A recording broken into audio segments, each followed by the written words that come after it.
Iran, Israel దేశాల మధ్య యుద్ధ మేఘాలు కమ్ముకోవడంతో ఆయా దేశాలకు వెళ్లొద్దని భారత విదేశాంగ శాఖ అప్రమత్తం చేసింది. తదుపరి ఉత్తర్వులు ఇచ్చేంత వరకు భారతీయ పౌరులెవరూ ఆ రెండు దేశాలకు వెళ్లొద్దని పేర్కొంది. ఇరాన్, ఇజ్రాయెల్ దేశాల్లో ఉన్న భారతీయులు అక్కడ భారత రాయబార కార్యాలయాలను సంప్రదించి పేర్లను నమోదు చేసుకోవాలని సూచించింది.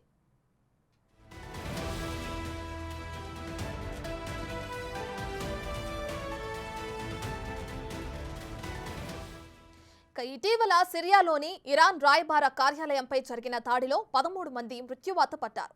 ఈ దాడి చేసింది ఇజ్రాయెలేనని ఇరాన్ ఆరోపించింది. దీనికి ప్రతీకారం తీర్చుకుంటామని కూడా ప్రకటించింది. ఇజ్రాయెల్పై తాము చేయబోయే దాడికి అడ్డు రావద్దంటూ అమెరికాకు లేఖ రాసింది.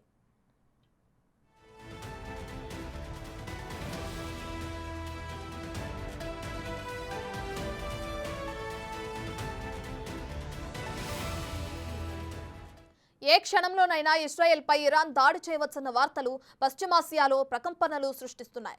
రానున్న 2 రోజుల్లో దాదాపు 100కు పైగా డ్రోన్లు, 150కు పైగా మిసైళ్లతో టెల్ అవీవ్ పై విరుచుకుపడేందుకు టెహ్రాన్ సిద్ధమైందన్న అమెరికా నిఘా వర్గాల సమాచారం కలకలం రేపుతోంది.